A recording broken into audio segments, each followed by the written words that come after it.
So this is probably the most difficult video that I've ever had to make, certainly when it comes to my morals and ethics in life and my beliefs that children, everyone's children, no matter where they come from, are the most important thing in the world. I think anyone that's been watching my channel for long enough will know that I love kids, all kids. I mean, they're so precious, right? What's more precious than our children? So when the news breaks that the United Kingdom is potentially going to be taking in hundreds of children from Gaza to take care of them and to make sure that they're well, to make sure that their lives are not in danger, to make sure that they're not suffering any pain, my initial reaction is one of, I mean, some people won't like this, but my initial reaction is, look, I will help anyone's children.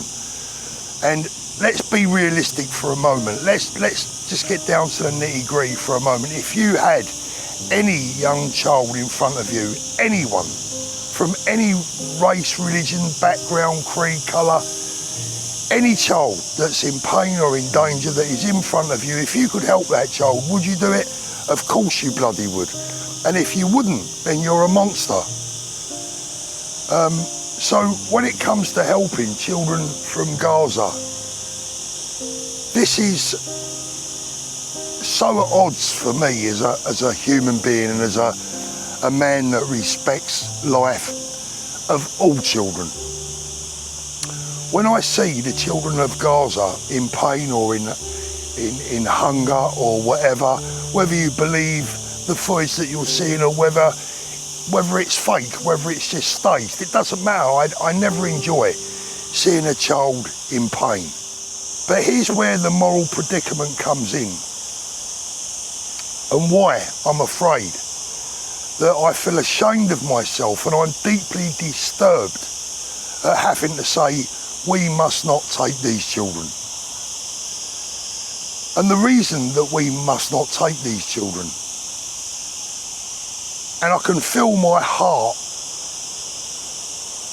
hating me for saying this.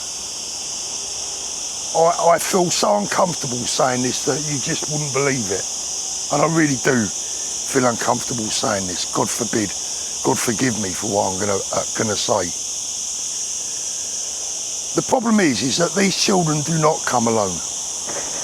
They come with families, parents, aunts, uncles. They come with adults that hate this country, that hate our way of life, that hate our children. Our children. And our children must come first. Their futures must come first. Now, the problem is, you see, is that the children of Gaza are not to blame. It's not their fault. They're babies. They're children. They don't know what's right and wrong. They only know what they're taught. So they are victims. These poor children are victims of the very people, the very adults, in many cases their own mothers and fathers, that put Kalashnikovs in the hands of 10-year-old boys and girls and tell them that everyone outside of their region is their enemy and they deserve to die.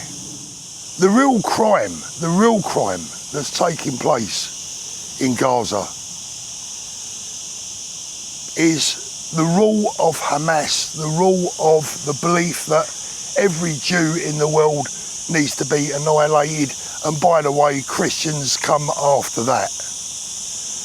These children are abused from the moment they are born. Their minds and their brains are ruined from the moment they are born. Their minds are filled with hatred, and they are taught hatred from the moment they take their first breath. And the sad reality of it is, the mind-bending reality of it is, for me, unless I've got this wrong, if you think I've got it wrong, tell me. My mind is open, but tell me where you think I've got this wrong. The very children that we could bring over to the United Kingdom to treat and make healthy again are the very same children that will grow into adults that want to kill our children. How do you square that circle in your mind? How do you come to terms with that fact when you are just a good, honest human being that wants peace, love, safety and happiness and health for everyone's child right across the world? God bless the children of Gaza. God bless the children of Israel. God bless the children of every nation and every religion on the entire planet. But when the adults take those children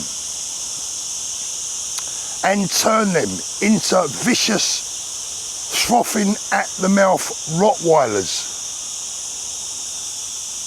from the first moment that they're able to understand what hatred is, then this is a battle that we cannot help.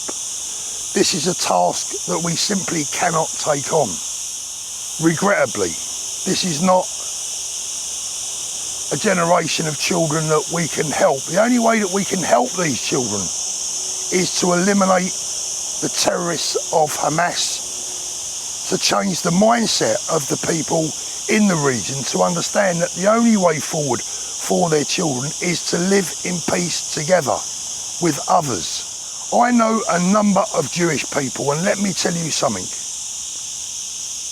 Their hearts bleed for the children of Gaza.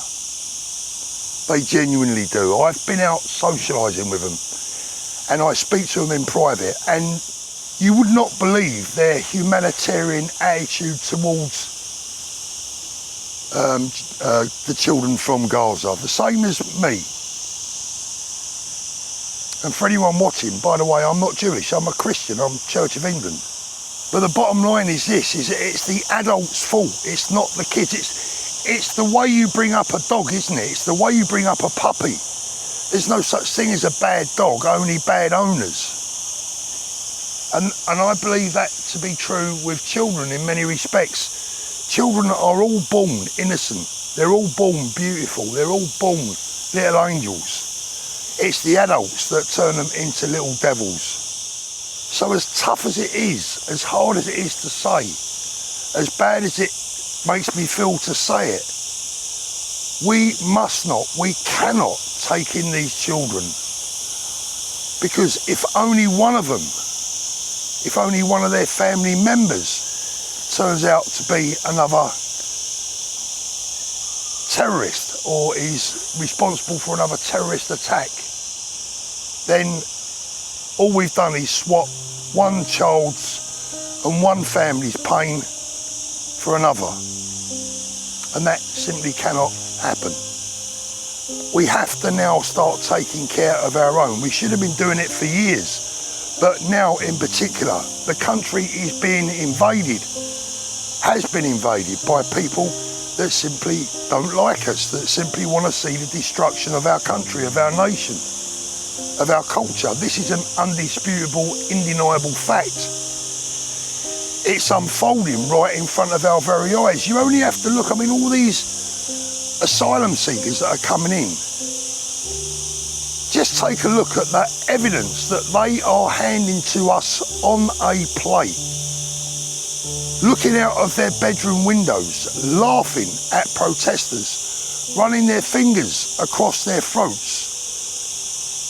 They're not even hiding their intentions, they're showing us what their feelings are and what their intentions are for the future, for our country and for our people. So this for me is without doubt the most uncomfortable video that I've ever made. I am so at odds with my own moral compass. And having said everything that I've just said right now, if there was a child in front of me right now that needed help, that needed medical attention, I'd have to give it to them, because that's just the way I am. I just couldn't help myself. But the reality is, you don't have to invite it in, especially when it's going to be to the detriment of our own children in the future. Boy, oh boy, boy, oh boy, was that a difficult video to make.